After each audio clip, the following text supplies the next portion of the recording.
So before ever I need to start filling this thing up, I decided to make a place to put it. This was originally supposed to be a compost bin. It was the right size for composting, but because I only had the one place to put it, it never worked very well. So I had a cone here for a while, and then I had wormeries here. I've now upgraded to a hot bin.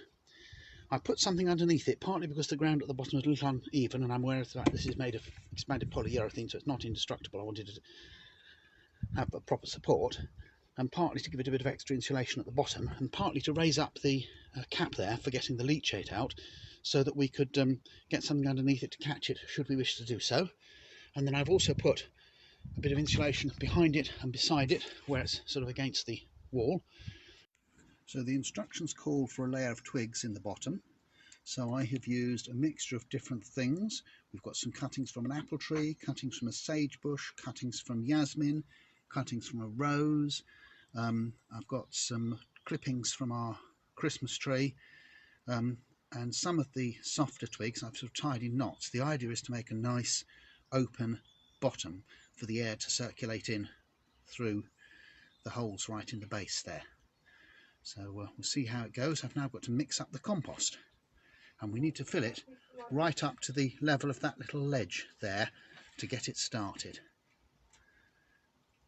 So in this bucket here I've got some leaves which I gathered from outside my garden, some kitchen scraps in the bottom, a few green cuttings of sage, and here I've got some partly rotted kitchen waste. I'm going to mix all these together to make a complete bucket full of compostable material, and then I'm going to need half a bucket full of cardboard and shredded paper, and a fifth of a bucket full of wood chips from the black sack over there. So we'll just get them all in the wheelbarrow and then mix them up.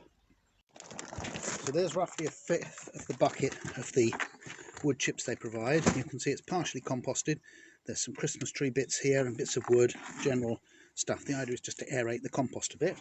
And here is half a bucket of shredded paper and cardboard. So I'm going to add the wood chips, mix it all thoroughly together, and then it goes in the bottom of the bin, and we start again. So I've mixed it all up, and I just added another handful of shredded paper after I've mixed up the compost and the wood chips and the paper and cardboard that was in the bucket wheelbarrow already. So that's all ready now to be put into the bin, and we'll see how far up it comes. So that's the first bucket of compost, half bucket of shredded paper and cardboard, and fifth of a bucket of wood chips, and we are just under halfway to the fill mark. So let's mix another batch. So here's a final sort of layer. This is some old hay we've got, which is far too old to be used for pets. I thought I'd put that in right at the top, because hay normally composts quite nice and warm. So we're just filling up the Kickstart bottle, which we're going to put in the middle of the composter in the top of the current layer. I'll show you how far that's got up. The current layer's just up to there, so we'll bury the thing a little bit in there, then we'll put the straw in on top to keep everything nice and warm, and we'll hope it starts. If it doesn't start, we'll try it again in a week's time when we've next got some significant quantities of vegetable peelings. So I've got some insulation around the back and around the side, as well as underneath. The underneath is to allow me to collect the leachate from the bottom, because otherwise the screw cap at the bottom is so low down that you wouldn't get anything underneath it to collect the leachate. So all ready now to close the lid and forget it for 3 days.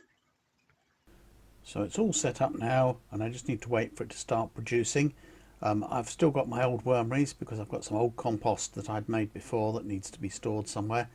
This one will hopefully come into production producing good compost round about March, April time.